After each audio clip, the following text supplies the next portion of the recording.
I know you're finishing your food, and please continue to enjoy, and the dessert's on the table. It's wonderful to see you all today and have you here. I'm Allison Wolf, and I'm the Beyond the Headlines Program Chair. Each of the panelists is going to share their knowledge and expertise on this important topic from the lens and background that they have. After they have shared, there'll be a question and answer time. You will see cards on your table to put your questions on, and then someone will come around and collect them. And the speakers, if available, will also stay for a little while afterwards, and you're welcome to come up and speak to them individually and meet them.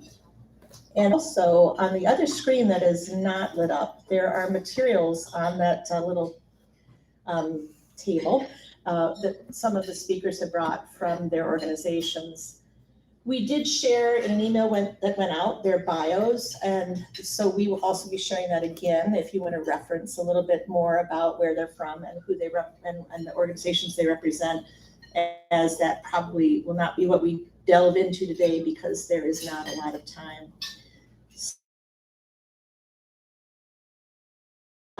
By introducing Dr. Dominique Pritchett, who is going to be speaking us from the lens of an advocate.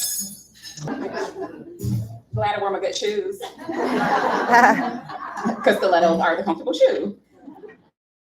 Alrighty, good morning. I think it's still morning. Good morning, everyone. As Allison stated, my name is Dr. Dominique Pritchett. I'm the owner and clinical director at Beloved Wellness Center. It is a private practice in Kenosha, Wisconsin, and we are a affinity-based practice where I treat and serve Black women and girls who are overwhelmed, anxious, and overachievers.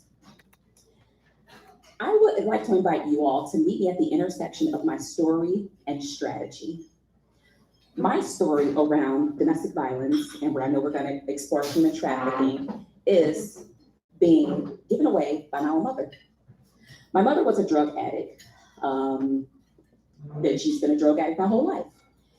And there were many times where we negotiated, if it would keep you home, you could give me away. So it was almost a passive agreement that I'll volunteer out of the 7 kids to be given away to keep you home. That's a hell of a proposition for a young girl. At that time, I knew that story.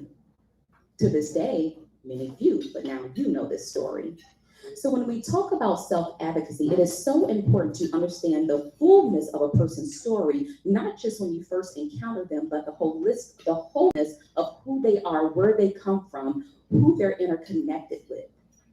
If I had not had that proposition and that agreement with my mother, where would I be today? Who would I be today? Through those experiences, I wish someone had said, wait, sis, hold on. What you're going through, did you know your mother went through it? Did you know your grandmother went through it? Needing to proposition and negotiate their self-worth, their well-being, and their sense of belonging to be seen, supported, and psychologically safe. That speaks to the layers, the generational and compounded layers of experiences, of traumas that people go through who are victims of domestic violence. It never just starts with them. When we think about trauma, experiences that impacts a person's ability to function psychologically and holistically due to the impact that they continue to show up, how it continues to show up in their life. There's 3 types of trauma. You have acute, a single incident. I used to think, I wish mine was a single incident, but we know single instances of trauma, no matter what scope it is, has the propensity to take people out. We have chronic trauma. That is a repeated, prolonged exposure to domestic violence, abuse, poverty, absentee parentism. I just made that word up. I don't know if that's a combination of words. And the 3rd level of trauma is complex. This is the exposure to various or varied multiple layers of it. And that's where we hear that generational trauma. And so when I think about my experience, I endured many of them at different points of my life. When we were eating lunch, we were talking about how people don't look like the hell they have been through. And so when we can take a step back and pause and really examine, who is this person standing in front of me? What is their story? How did she get here? What is she carrying? Why is it important for me to approach them as though they have experienced trauma? Because the reality, we don't know people's stories.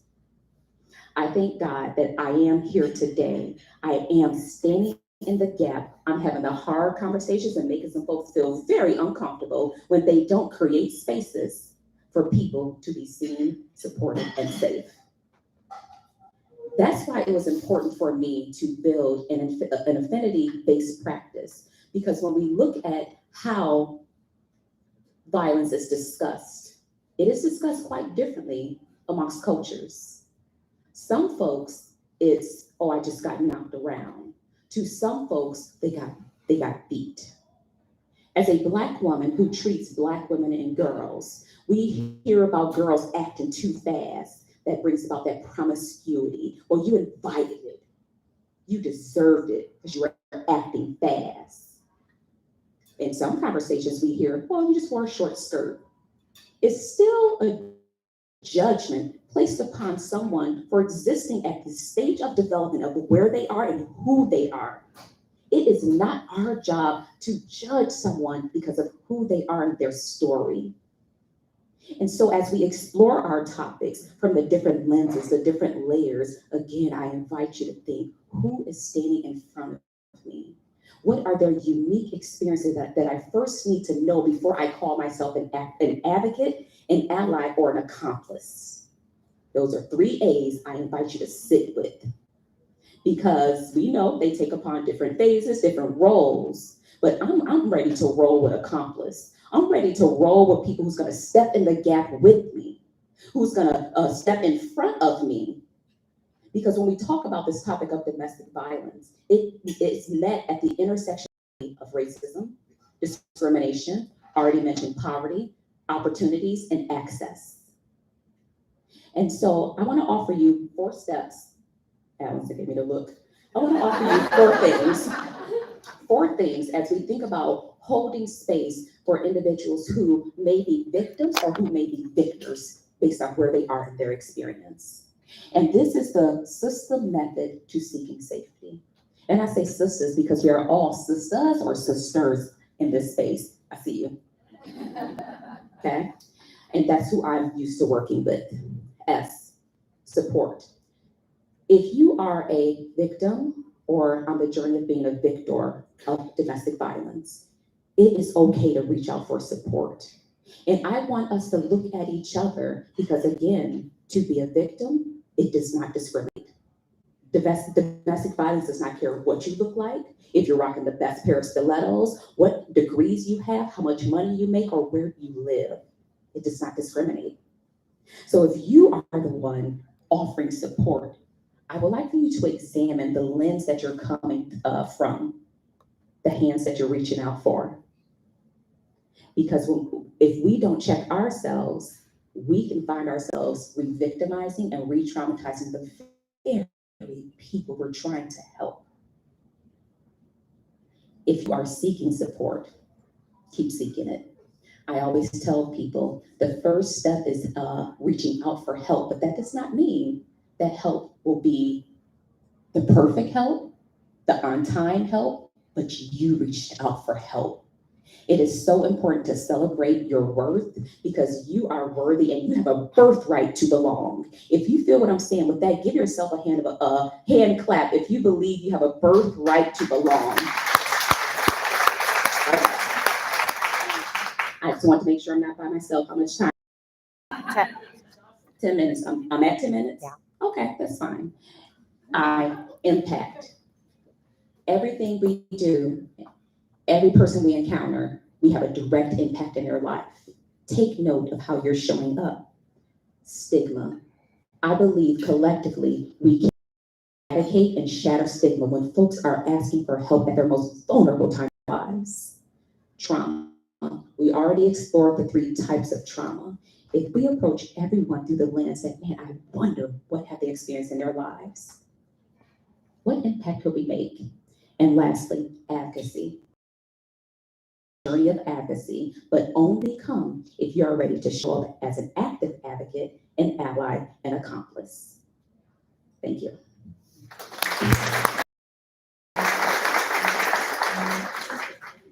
Barb Fischer.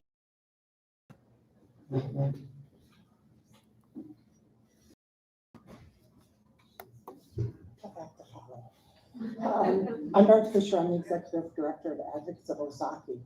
And here we have advocacy in our name.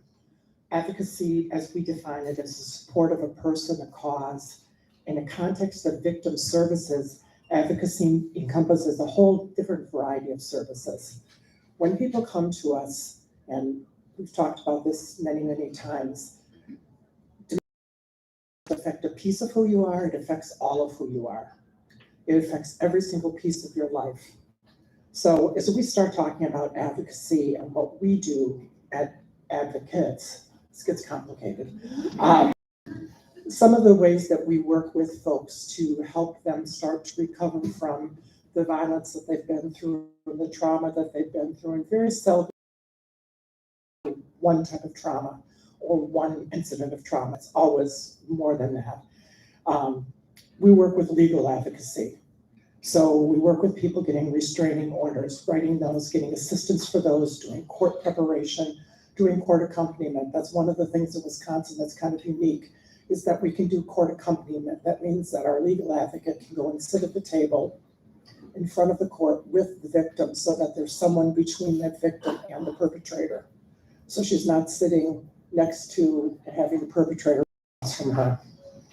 We do personal advocacy, crisis hotline. When someone calls us and they want to make a safety plan or they want to make a plan to leave, when someone decides to leave a perpetrator, it's the most dangerous time for them. That is when things get really, really tough, and you've got to make sure you have a good plan and you've got to be really careful.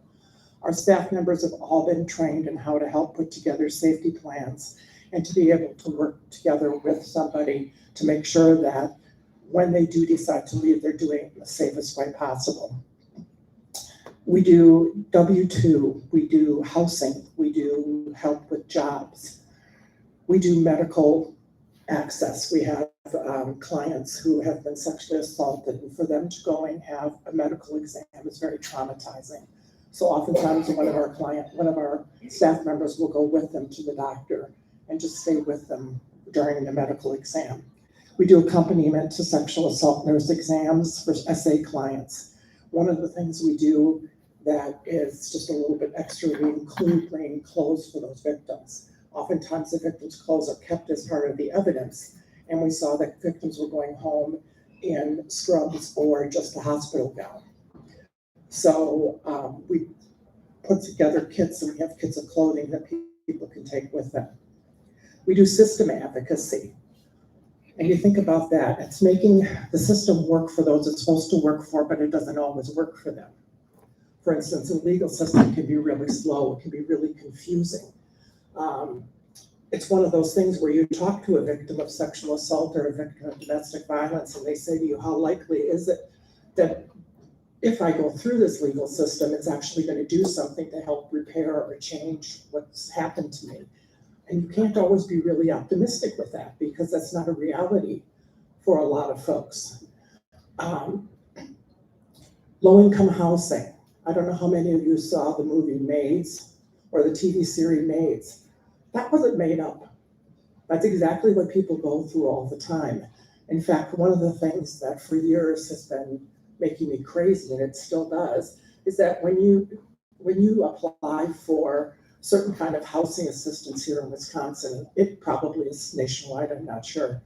It's a point system, and you get so many points for being a DV victim, you get so many points for being a variety of different things. You get more points for being a sex offender than you do for being a DV victim.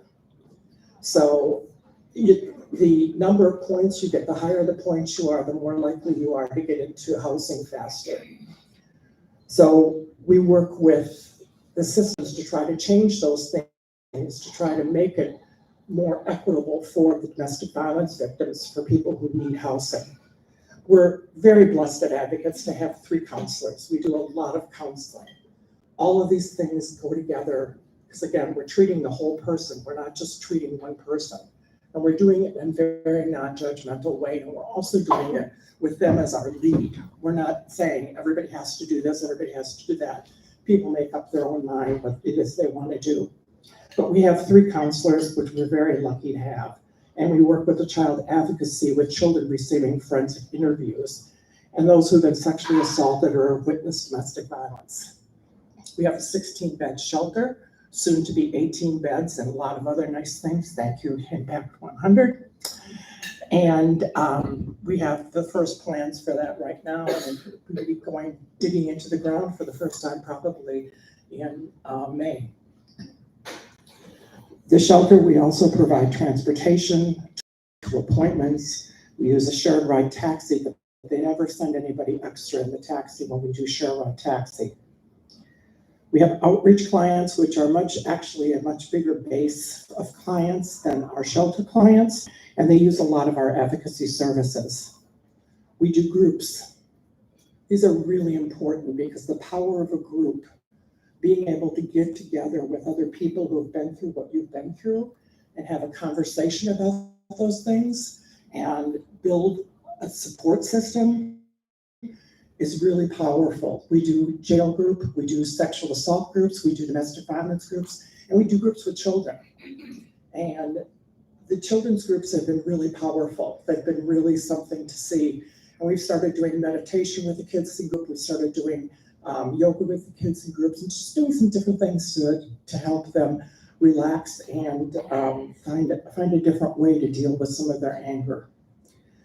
We recently got a grant to do transitional housing. You will find that victims will oftentimes go back to a difficult situation for lack of $500. For lack of a security deposit, they will go back into an abusive situation because they don't have that money to go into housing. So we have been working for a long time to try to get people to give funding for housing. And we were lucky enough to get some equitable recovery money that we were able to get. And now we have money for the next 3 years. We can supply housing for people. We can pay for it for 12 to 18 months while they get on their feet and are able to then take over the rent at the end of that time period. It's really exciting for us. We can have 12 families at a time, and it just is going to make a world of difference for a number of people. We provide food support. People don't think of things like that, but it's something that people will come to us and say, okay, I've got the rent, I've got the car payment, but I've got no food. And we've got volunteers who will bring food. We've got volunteers who will make food and bring it in for us. During COVID, we had so much food donated, it was amazing. And we would put together packages and set them outside, set up a time, and people would drive through and pick up their boxes of food. And this is what kept them going. So it's advocacy. It's a way to keep them going, a way to keep them healthy, and a way to keep them in their own home and away from their abusive partner. We register kids for school when they come into the shelter. We do homelessness prevention, which a lot of people say, well, how does that fit into domestic violence? The largest group of homeless women and children in the United States are those who are fleeing domestic violence. Just think about that for a second. The largest group are those who are fleeing domestic violence. So we partnered with United Way of Northern Ozaukee starting about 10 years ago to do some homelessness prevention. And recently, United Way of Greater Milwaukee, Waukesha County has also joined into our program. So we've been doing homelessness prevention now for about 10, 11 years. It's a very simple program. We don't give points. If they need the money, why they need the money. Oftentimes it's because of rent, or they have a medical bill and now they can't pay for their rent, or they missed 2 weeks of work because they were sick and now they can't pay their rent. So it's a very simple process, a very simple program. We're able to use that to keep people in their homes and keep an eviction from going onto their record. One of the most important things I think we do is prevention and prevention education in the schools. We're in all but one of the schools here in the schools. I'm going to invite you to go home tonight and Google something called the Alligator River Story, and go through the Alligator River Story with your families at home and just see what interesting conversations you might have with our board of directors, and said, when you come into the board meeting on Thursday, we're going to ask everybody to go through the Alligator River Story with us and do it. And they talked about it for, I can't tell you how long. And so many of them said that they had really interesting conversations with their spouses and their children over this exercise we gave them to do. So I think that would be a really interesting thing for you to do. So finally, to wrap up, one of the things that I did want to do is just to let you know that on the back table over there, I put two things that I think everybody should have or know about, in case anybody ever comes to you and says, I'm in a difficult situation and I'm not sure if I'm in a domestic violence situation or not. One is called the power and control wheel. This is one of the things that people will look at and say, yep, this is what's going on in my house. This is what's going on behind closed doors. And this is one of the most powerful tools we have in having people understand for maybe the very first time what is happening in their relationship, and having them come forward and say, here's what's happening to me, and I need help, and I don't know where to go, or I don't know what to do. Along with that, I put the equity wheel, which is the one that explains what healthy relationships should look like. And both of those things working together really do a lot to help people see what's going on in their life. One of the things that DV victims are very good at is downplaying what's going on in their life. So that power and control wheel can be really, really helpful. Thanks so much.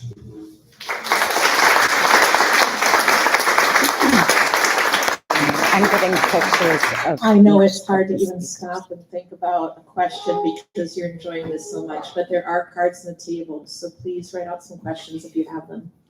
And next, Sheriff Christy Knowles. Hello, everyone.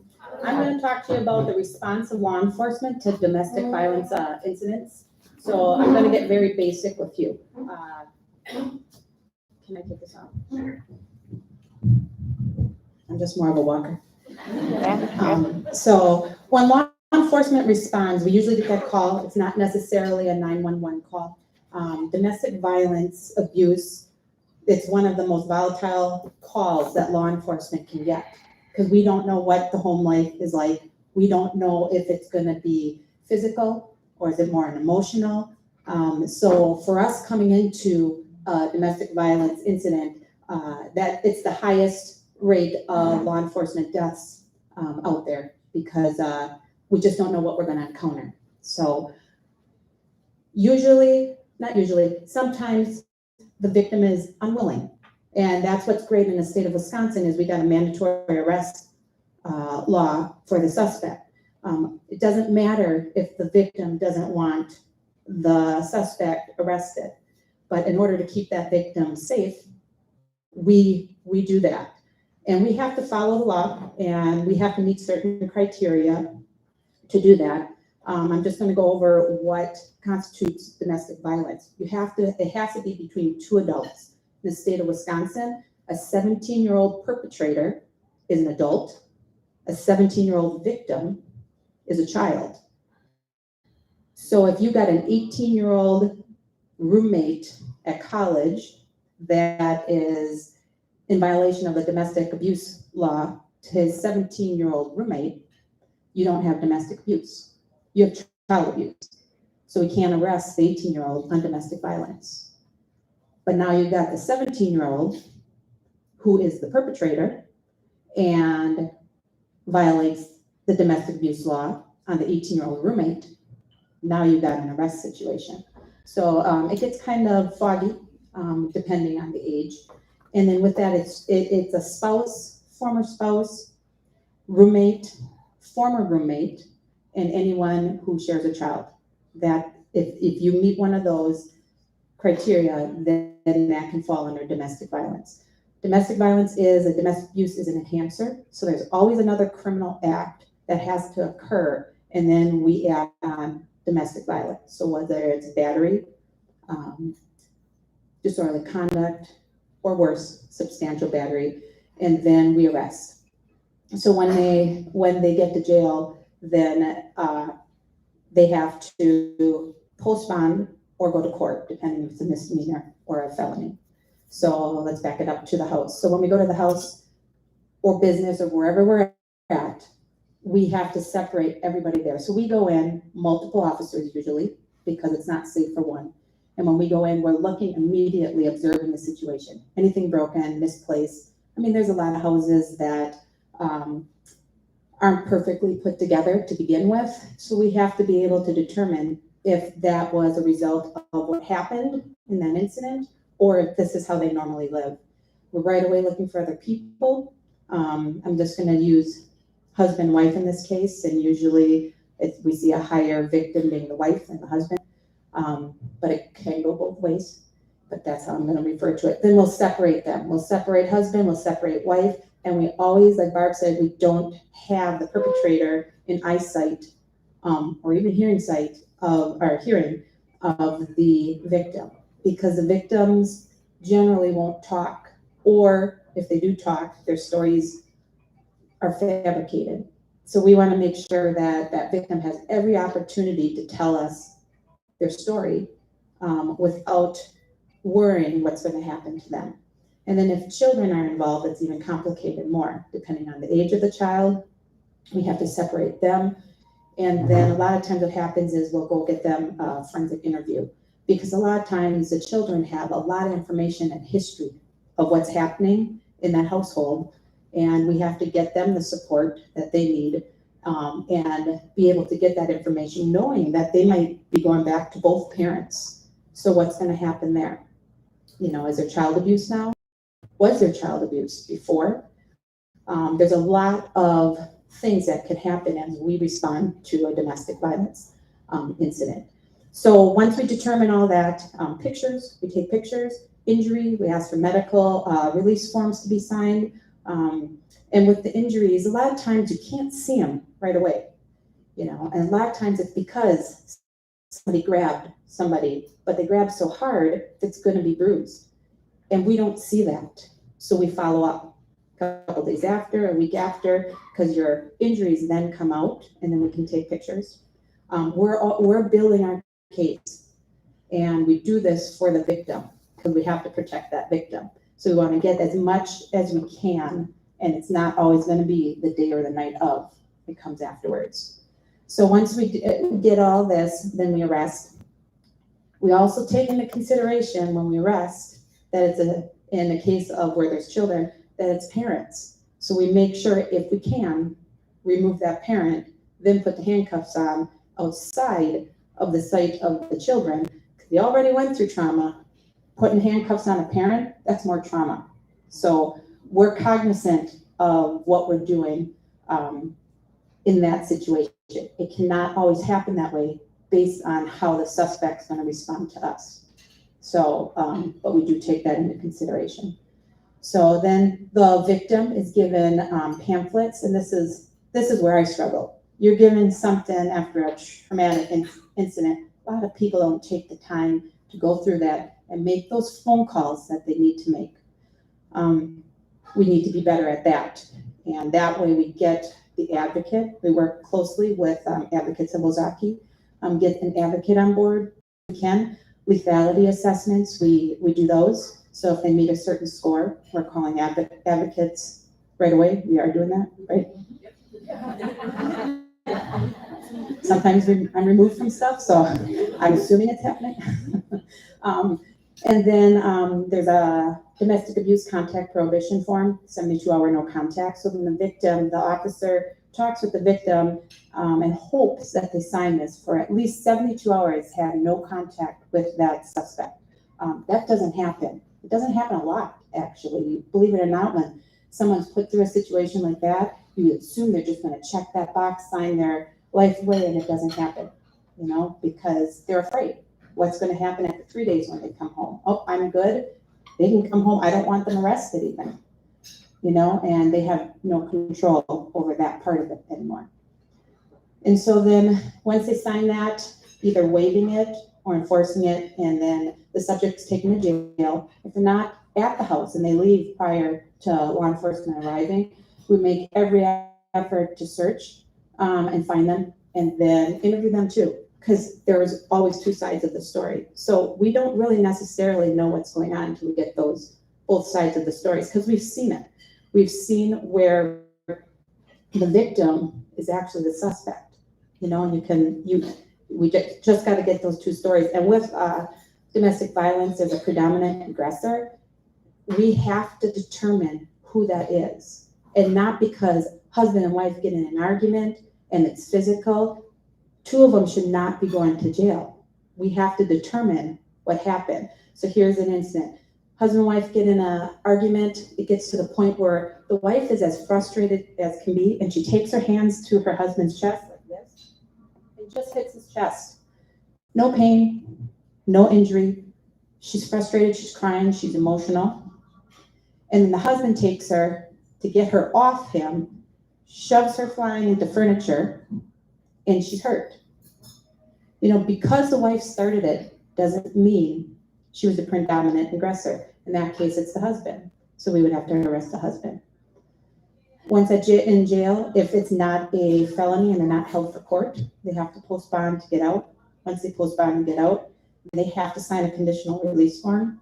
And then they're explained by the deputy in the jail that if they violate again, it's going to be a felony and they will be arrested. Now, if they violate the contact prohibition, the 72-hour no contact that was enforced, not a felony. They has to have a criminal act that occurred to get arrested again for domestic abuse. And then if it's not our agency, the Ozaukee County Sheriff's Office, then we call the arresting agency, who will call the victim to let them know that the suspect was released. If it's our agency, we'll make that call. Otherwise, it's from the agency that whoever arrested will make that call. So that's kind of it in a nutshell for that part of it. I want to get into a little bit about what Dominique talked about and what we talked about at our lunch table over here about crossover. You know, you talk about domestic violence and trafficking, and you talk about Ozaukee County. We're a affluent county. You know, people don't think things happen. I have conversations with some of my girlfriends, kids the same age, and they're oblivious to the drug issues that we have. It's everywhere. We are considered suburbs. It's here. I had a case that when I think about it, you know, it was a child got offered to her stepdad for his birthday. Mom was giving daughter to stepdad whenever stepdad asked. And then daughter spoke up. Other daughter, older daughter, both young teenagers, 112, 114-ish in that area. She spoke up. Nobody believed her. We have, I did sensitive crimes for many years at the sheriff's office. It was my favorite to work. And I had one detective always ask me, how do you do it? I said, because when you look at it, you're doing it for the victim. And then I would, as I moved out of that position, I saw other people in that position, and we would have conversations about these cases that we're working. And one in particular, the detective's like, she is totally making it up. I'm like, whoa, you always believe that victim and prove else. You prove differently. I said, where are these kids making up? Where are they getting this information from? They just don't fabricate something. And when I'm talking about fabricating stories, these are stories that people won't even believe. So where are they getting that information from? It's happening to them. So out of the 7 years I was active, I had one case where I can say that didn't happen. We can't put stepdad in jail. One. and finally got the girl to crack. Otherwise, every single case was true. These victims are telling the truth. Back to the case with the daughter, their mom giving the daughter to the stepdad. And I was working a different case and I came in late, and my lieutenant says to me, we cannot get mom to say she gave daughter to stepdad. So stepdad is in one interview room, mom is in the other interview room, child's safe with somebody else.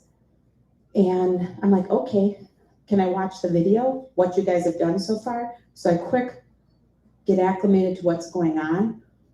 And I said, did you ever ask her if she's a victim of domestic violence? And it was like, it doesn't matter.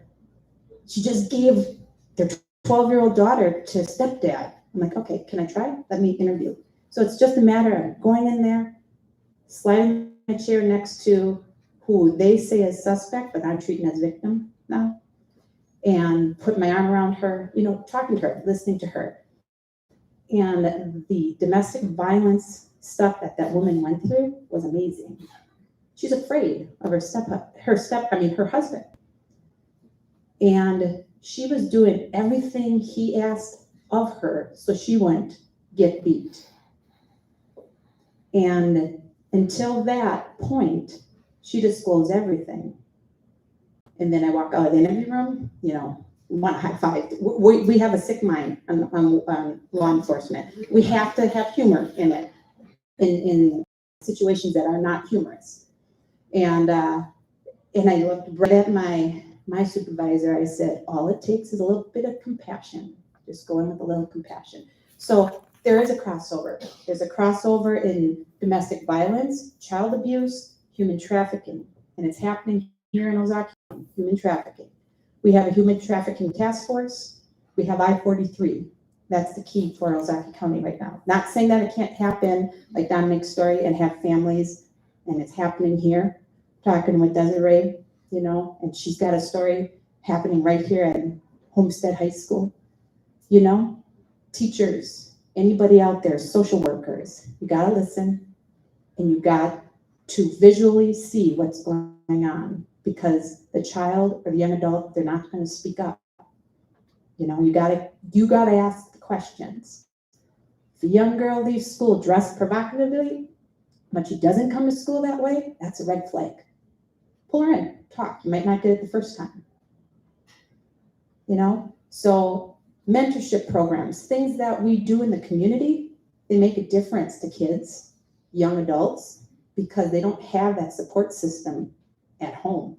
They need it somewhere. They need it from somewhere. Port Washington, I don't know who's here, but we do a community-based mentorship program in Port Washington. And I can give an example of a freshman girl. A substitute in the normal mentor, just because. And she's talking, I'm like, oh my gosh, she's going to disclose how she's trafficking. And I see it, and I didn't want her to say it amongst all the other girls, but I saw it coming.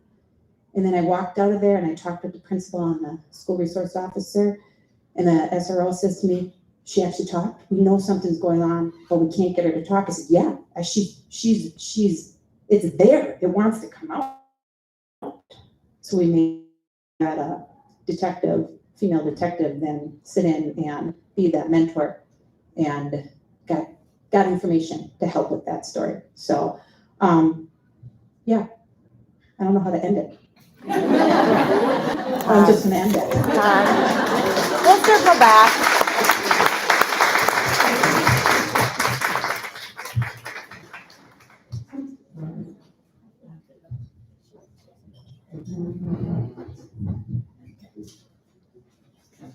If you've got cards and questions, if you can hold them up, Renee will come around and collect them. So, Dr. Dominique Pritchett, Dr. Debbie Lassiter. I'm going back to the beginning. All right, well, first of all, I'm Dr. Debbie Lassiter, Executive Director and co-founder of the Convergence Resource Center in Milwaukee. First, I want to just say thank you. So many people don't want to talk about these issues. They don't want to accept the fact that they're happening all around them. But thank you for taking the time and allowing us to come and share with you. My perspective on this is going to come from the perspective of the human trafficking piece. We work with women rebuilding their lives after trauma, but our specialties are in human trafficking and justice-involved women. We've been open for over 20 years, so we were doing human trafficking before it was a buzzword, because now it's kind of like a buzzword to people. And when they hear it, they think they know what they're talking about, but most of the time, they don't. Human trafficking is the one crime that touches every other crime, because a person can be involved in human trafficking and have all of these other things going on as well. But in order for us to fully understand what we're actually talking about, or what I mean when I say human trafficking, I'm going to just give you a high-level overview of what that is. Basically, human trafficking is involved when fraud, force, or coercion is used to cause another person or persons to perform acts that another person or person benefits from. Clear as mud, right? So in other words, selling people is wrong. Selling people to do things for you and you get the money or the benefit is wrong, whether that is commercial sex or labor. Now, I'm going to give you a lot of information that is really part of probably a 2-day training. So I know that when I get done, you're going to have a lot of questions. You're also probably going to say, I don't believe that that's happening in my area. Unfortunately, it is. And law enforcement just confirmed it for you. When we talk about human trafficking has to involve fraud, force, or coercion. Often people confuse it with prostitution. Prostitution and human trafficking are two different things. Is forced prostitution part of human trafficking? Absolutely. Now, force, you understand. If I hit you, if I inflict physical pain on you, that's force. Fraud gets a little tricky, but you can still understand it because I lied to you. I told you this was going to happen in this house. I told you you're going to pay this, you get paid that. I told you you're going to have a job doing this, and you end up doing that. That's fraud. That's a lie. You can clearly see that. You can clearly understand that. But human trafficking is so successful because of coercion. It isn't necessarily the force. Yes, the force has a big play in it. And movies are great. Taken was great, but Taken is a movie. Coercion is what is really causing human trafficking to be able to get away with a lot of what it get away with, because coercion tricks you into thinking that you wanted to do it. That is why this just changed in the last 5 years. Here, if a girl was picked up or a girl was brought into some to and was found out that she was being trafficked, statutory rape is on the books, law enforcement could take no action. And that was because of coercion. That just recently changed in about the last 5 years. Now, I'm going to get to how it ties into domestic violence, but I need you to understand what we're talking about here. There are probably 3 kind of umbrella type ways or methods that traffickers use. The first one is a CEO trafficker. The CEO of a trafficker convinces you that we are in business together. We're making money together. This happens a lot in your high schools. Girls want the latest clothes. They want to be the cool girls, right? But the trafficker comes in and says, hey, all you gotta do is just go dance a little bit. I'm gonna give you $200, but he's probably making $5,000. And dancing is actually a gateway to trafficking. There are clubs, and some of them are kids' clubs, where they go and you think that they're just there dancing. But at some point in that club, some girl is getting up by herself or with a bunch of other girls and they're dancing, right? And they may or may not be taking off clothes because that is part of the progression. But the reason she's doing it is because she's getting money. She thinks that she's in business with this CEO trafficker, but that will eventually lead to her getting no money, right? And her doing something she doesn't. They are 16 because and they're being taught it by their family. The girls believe, the boys believe they were born to traffic. Now this gets even scarier when you get to talking about the, you will hear pushback on that term, and people will say that you get to talking about the guerrilla trafficker. Now often you will hear pushback on that term, and people will say that you can't say guerrilla trafficker, it's a racial slur. Only if you think you're a guerrilla. If you don't think you're a guerrilla, you're okay. but it's not even spelt the same way. It's spelt like guerrilla warfare. That's what you're used to seeing on TV. That's what you're hearing about, the snatch and grab. Is that happening here? A lot of the young girls you hear about that are coming up missing, and women that are coming up missing, are guerrilla traffickers. The guerrilla traffickers controlling with force. He's also controlling sometimes with drugs. Now, one myth is that every person that's involved in the commercial sex trade and human trafficking is using drugs. No. Human trafficking is a supply and demand business. So whatever the people want, the trafficker will supply. And the trafficker will supply. And some traffickers want a clean girl. They want a girl that's not using anything, so she can feel every bit of that pain. Now, I don't want y'all to have nightmares tonight, but you need to know that this is really happening in your area.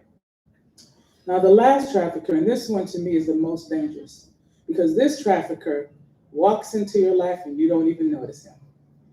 This will take 3 to 5 years to woo and groom his victim. First, let me say this. Anybody can be trafficked. Male, female, boy, girl, even baby can be trafficked. When you look around this room, anybody in this room could be being trafficked. But also, anybody in this room could be a trafficker. It crosses every socioeconomic standard, every ethnic background. It crosses everywhere. Now, I don't have the time to go into a bunch of examples for you, but I need you to know that this is really happening. The Romeo trafficker is scary. Walks into your life as this is a romantic interest. I want to date you. I want to meet your family. He may even buy the family gifts. He'll take the family on trips. He will get to be the favorite boyfriend of the family, and he will take years before he ever asks for anything. Many times by this time, your daughter or your friend is so in love that whatever he asks, she almost will do. But this is kind of how this looks, and I need to describe it to you so I can tie it into domestic violence for you. It starts out, they've been dating for about 3 years. He's done a lot for her. He's really nice. Everybody in the family likes him. But one day she comes home and he's sitting on the couch and he's distraught. There's something wrong. And she, well, honey, what's wrong with her? Oh, nothing's wrong. They deserve Academy Awards for these performances. No. I can't ask you to help me. I'm in a little trouble. If I have to leave, just take care of yourself. I'm gonna leave you some money. What are you talking about? Because she's in love now. She might even have a ring, but no date. Now, that's not to say that every one of your friends that has a bad boyfriend that he's trafficking her. So stop that. I know you're thinking it. Okay. All right. But so it goes on, and he says, well, listen, he said, I owe these guys some money. And no, I can't ask you. Well, what is it? I just need you to dance one time. You'll be up in a cage. They won't be able to touch you. And everything in her is saying, I don't do that. I'm not that kind of girl. No, I'm not going to do it. He said, it's okay. I know I paid for all your mother's medical bills and I got your son in that private school, but that's okay. Don't think about that. This is not a tit for tat relationship. I love you. I took your family on that whole trip for Christmas, but that's okay. But if I don't come back tonight, and now, oh my God, they might kill him, but I love him. This is my stand by your man guy, right? So she wrestles with herself. I don't want to do that. I'm not going to do that. And she starts asking questions. Am I going to be up? They're not going to touch me. No, only have to do it one time. Yeah, just once. So she goes and she dances that one time up in that cage, and he keeps his word. Nobody touches her. But a little piece of her was left up in that cage. And then a couple of months later, maybe even 6 months later, it's gotten worse. Something else has happened. So now he needs her to dance, but just take her top off. And so the progression goes on, and it could take another whole year or two before he gets her to that place where he comes in, they're going to kill me. I have to leave. I love you. But why? I just need to sleep with one guy. Just one guy. She wrestles with herself, but keep in mind all those pieces of her that she started giving out, she doesn't even start to feel human now. The first time a lady said that to me, I didn't even understand it. She was involved in trafficking. She said, I don't even feel human anymore. I was like, what does that feel like? So I had to dig deeper to find out, what does that feel like? I still can't really articulate it. But so she says, okay, just one guy. He says, okay, just one guy. But then his friends come over. Because they got to get her ready, right? So while he's in the other room, probably watching a football game, they're in there taking turns with her. to get her ready for the one that turns into hundreds. Trafficking is not what you think it is. It's not always the snatch and grab. Coercion changes the game. But in that situation, it starts to look like domestic violence because this is the guy she loves, and if she doesn't do it, he may beat her. He may inflict physical harm on her. And if law enforcement is called, that looks like domestic violence, right? But if you're sleeping with 5, 6 guys a day, it's not really domestic violence anymore because it's not just you and that one partner. Remember, she said it's between two. So it crosses over into domestic violence sometimes because it starts out as that Romeo trafficker. So it crosses over into domestic violence sometimes because it starts out as that Romeo trafficker. Now, what I want you to also understand about that Romeo trafficker is that Romeo trafficker, she will not tell on him because of the coercion. Because he's convinced her that she wanted to do it, that she freely decided to do it. But can you see that she didn't? That is just one example of how human trafficking works and how closely it lines up with domestic violence. It looks a lot like domestic violence, but there are lines that cross that show you that it isn't. Now, could you have a friend that's involved in domestic violence? Absolutely. Could you have a friend that looks like domestic violence and she's being trafficked? Absolutely. Either way. So the big deal is to ask the questions so you get the answers, but ask the questions and get expert help because people are so often re-victimized by people trying to do the right thing without the proper training. Now, because I told you before that human trafficking is a supply and demand business, I need to let you know that a lot of organizations will go after the women and helping them and all that. We love that. But you also have to remember that we must address the other side. We must challenge men to take a stand. We so far in 11 states and 3 countries have reached 65,000 men that have taken a stand through our HEMAD program against human trafficking. And when they do that, we give them they watch a 3-minute video. They make and the HEMAD pledge is up there. It was written by men. And they make and the HEMAD pledge is up there. It was written by men. And they wear a wristband that says, "I'm mad and I stand against human trafficking." And they do that because of the women in their lives that they care about. The first time we had them do that in a bunch of survivors, the survivors started crying. First, the men cried when they went in the room and saw the video and realized a lot of the stuff that they do was contributing to this industry. Now, human trafficking is the 2nd largest criminal enterprise in the world. It used to be 3rd. Now it's 2nd because the punishment hasn't caught up with the crime. I don't really know if I'm still on topic of what I was supposed to say. But hold on, because I'm almost done, because my minutes are up. So let me sit on topic of what I was supposed to say. But hold on, because I'm almost done, because my minutes are up. So let me sit down soon. But take that pledge. And when they took that pledge in front of the women, the lady started crying and was like, "Why are you guys crying?" He said, "Because we've never seen men fight for us." So I want to let you know that we have a lot of services, and I can't go into all of them because we have 22 trademark services that only exist at Convergence to help the women move to healing, to wholeness after this. But what I want to make you aware of is that see something, say something, stuff is real. But don't try to do it yourself. Call the National Human Trafficking Hotline at 1-888-373-7888. Call us, call law enforcement. I think it's a domestic violence situation. Call my friend over here because you don't want to get in that situation trying to help and get hurt, because that is really much what can happen. But keep in mind, because human trafficking is so lucrative, estimates are that one girl can make one trafficker over $150,000 a year. That's just one. And most of the time they have more than one. So I want to let you know our information is back there on the table if you have questions for us, because there's a whole lot more to this. We also offer training if people want training, but I think I need to sit down now because I saw the car door. I'm going to do that. Thank you so much. So any of you can answer, what percentage of victims return to the abusive relationship?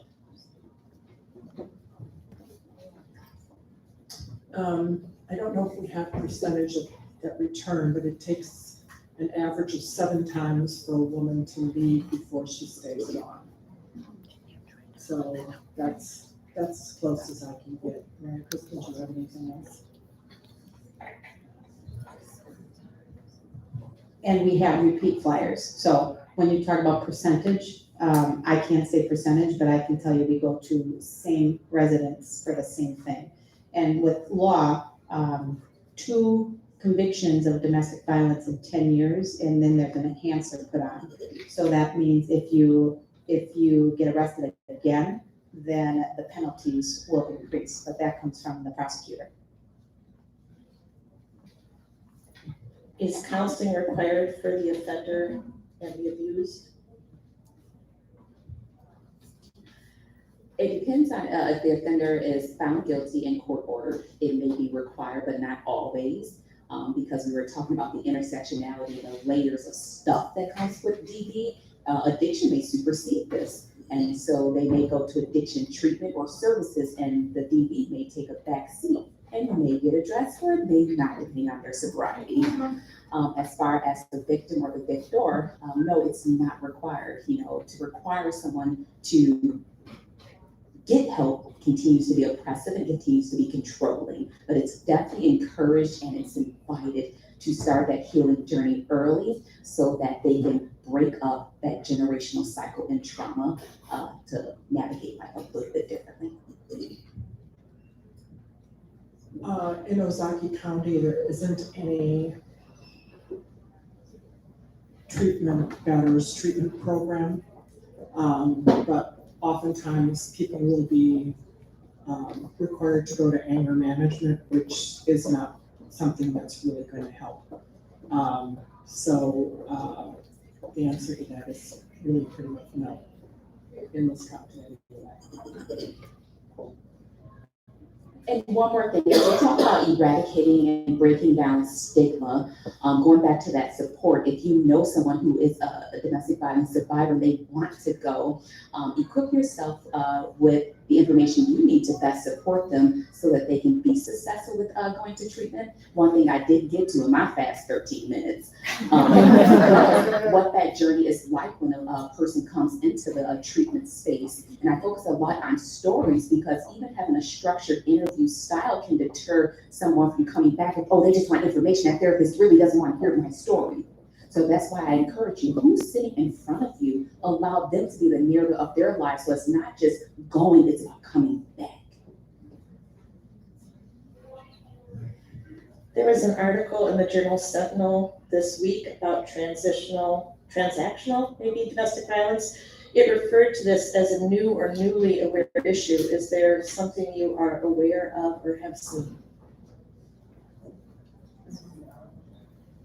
That it was transnational. Thank you. It talked about,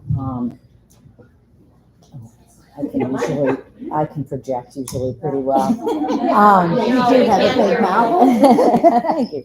It talked about how people who have taken an immigrant spouse, and then issues may develop and how then they may take that person supposedly for a trip or whatever back to where their native home was, and then they leave them there and then seek a divorce and so forth. Did any of you, is that not ringing a bell? Did any of you see the article?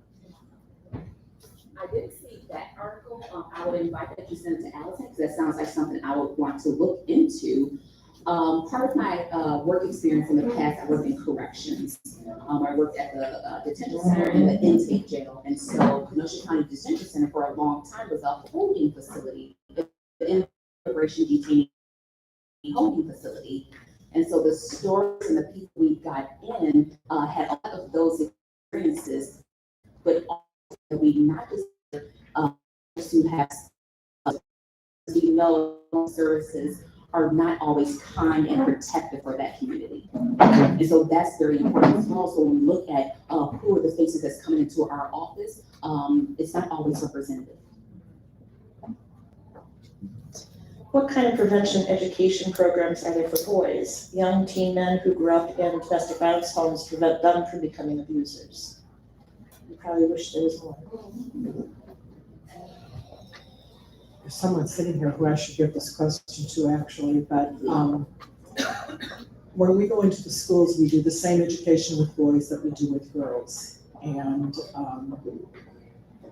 I guess, out of frustration one day, I heard from the office next to me, when are we gonna stop teaching girls how to not be raped and start teaching boys how to not rape? And so there are programs out there. There are many, many more programs out there now than there were before. There's Coaching Boys into Men is an excellent program. There are a number of programs out there that are working with young boys. This is one thing I didn't get to say during the presentation, and that is that all of these things, DV, SA, are all considered women's issues, but without men as our partners, we're never going to get rid of these issues. And it's something that we do have to start teaching boys when they're young. And for those of you who are mothers of boys, as I am, and many of you are, teaching that respect is just a really important thing, and looking for things that can help you have those conversations are really important. Looking up programming and things that are involved with teaching boys about their bodies as well as about women's bodies and consent is something that we should all be doing as a community. My husband is Hispanic, and a lot of his friends have this traditional cultural thing that they do when, they meet somebody for the first time. Even they'll tell their kids, "Oh, go give your Aunt Barbara a hug," and it's like, this child has never met me before, and there should be able to be boundaries there. And I always struggle with that because I don't want to insult them, but at the same time, the child needs to know that there are should be boundaries there. So think about those kinds of things as you raise your kids, and we need to teach boys too. And I know the question was boy-centered, but also it invites reflection on our LGBTQ plus community, because that is a community who I was talking with a good friend of mine, and he identifies as gay, and he's like, well, that's just not something we report because we don't want to be seen as weak again, and so it's just such a complexity in that community. And I'm learning every day of how it's manifesting and how I can be a better advocate and accomplice when I hear it. So I do say something. I say something because I refuse to let that experience go on again without offering that person an alternative way to look at it. Because it's not so just go and give Auntie Rose a kiss or sit on Uncle whoever's lap. That translates into you've taken my consent and my permission to beat me away.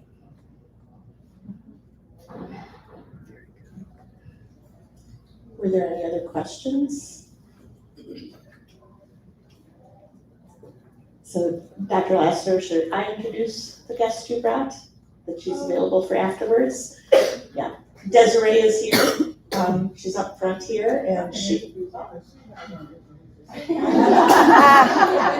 Okay, so today with me I have a very good friend of mine, Desiree. She's been with Convergence, she said 9 years? 10 years, 10 years, okay. She's gonna say this, and she said it publicly, otherwise I wouldn't. But she has a lived experience of human trafficking when she was in high school here at Homestead High School. And so she goes into the schools now and speaks to people about it. So she will be hanging around for a little while in case you want to talk to her at all. So thank you so much for coming, Des.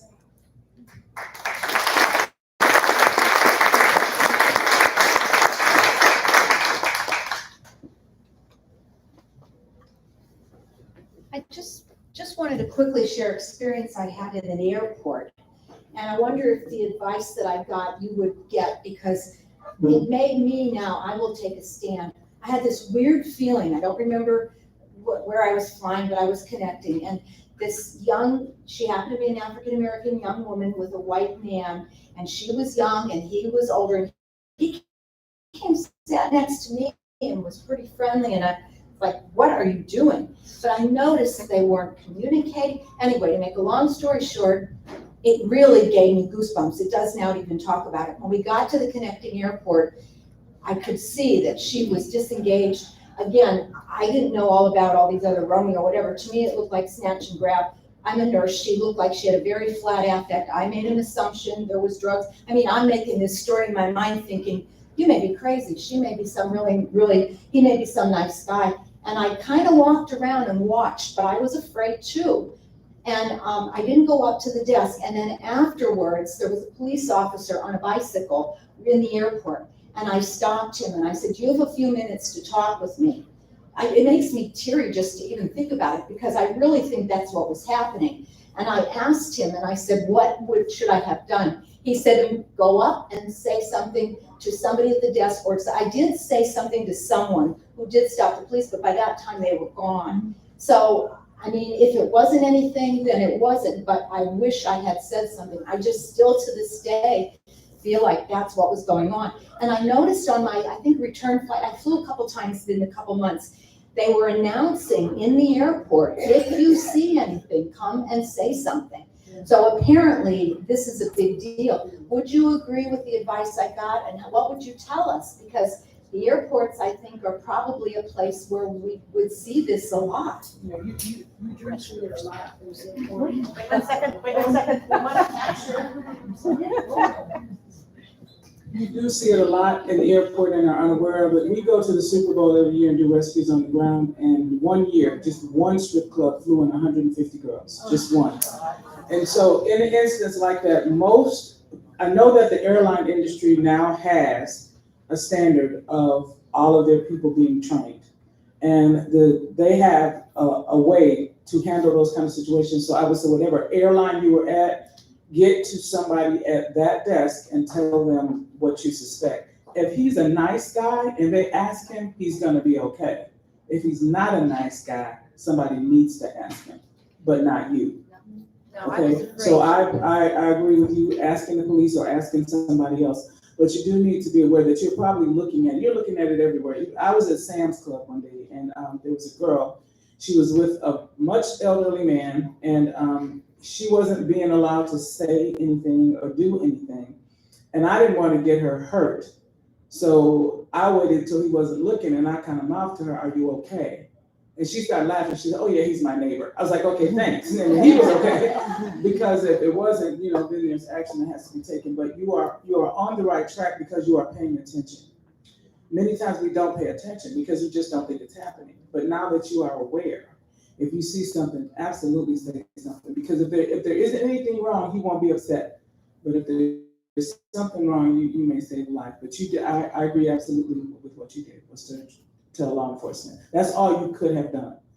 Because many times they're with a ring. And you could walk up to him and say something, and he'll say, oh, no. But then now the ring is watching you. You don't want that.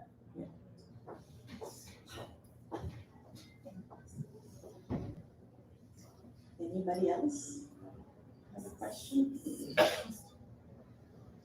So you said that at an airport, they're oftentimes trained, and then you have the training to know that you can do that somewhere else, at a grocery store. But what do we do when we're somewhere else where we don't think the staff has been trained or necessarily knows what they're doing? Still, you're saying caution on our part, but what would you suggest? So if it's a situation like, for instance, there are people, I get calls from people all the time that, in my neighborhood, because residential brothels are, does anyone not know what I mean when I say residential brothel? So a residential brothel is just a residence where people live, but actually it is a house where human trafficking is going on.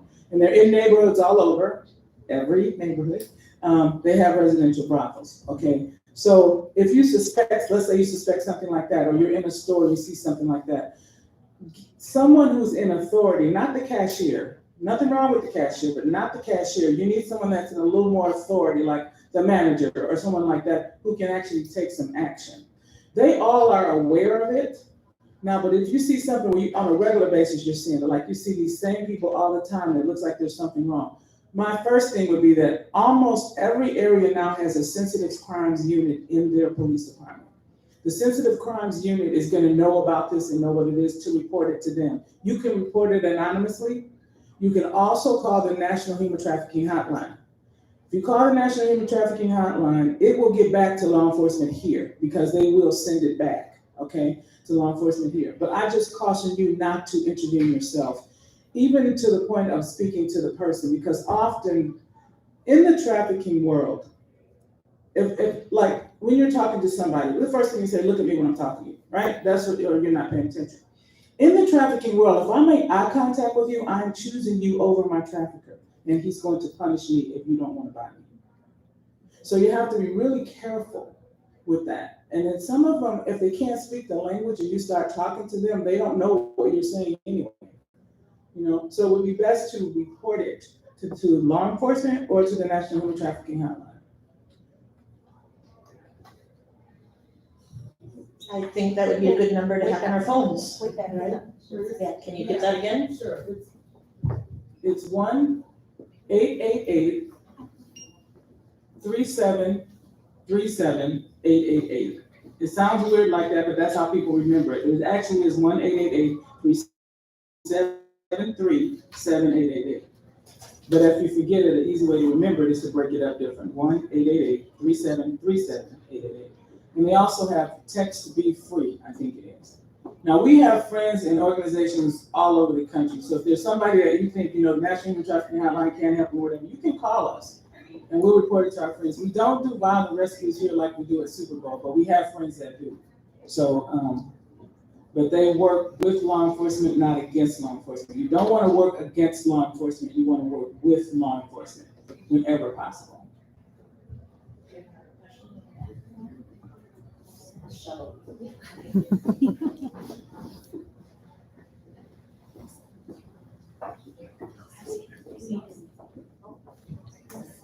So due to the death rates in the transsexual community and the display of increased violence towards them, are there programs in place at your facilities to help them out? When you say transsexual, you're talking about trans individuals? Yes. Okay, yes, there are. Hold on. Oh.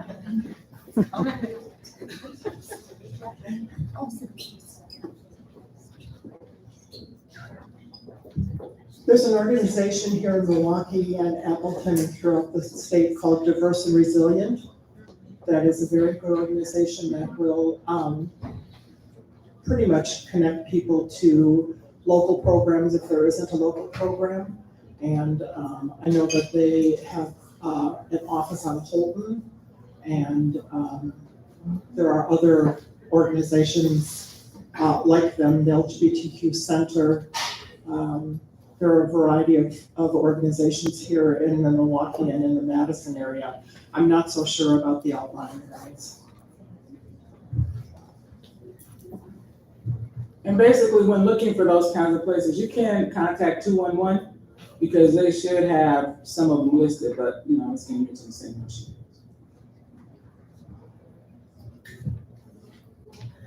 Anything else? I'll remind you that there's materials underneath that other screen there that some of our presenters brought. And we urge you to return your name tags as you leave. Those magnets are expensive. And something else, Maureen? Oh, the literature is now over at the tables where your name tags were before. Thank you. I didn't catch that. Yeah, little thing there. And our panelists are going to stay for a little while. If you've got questions or want to come up and speak to them, that you're more than welcome to do that.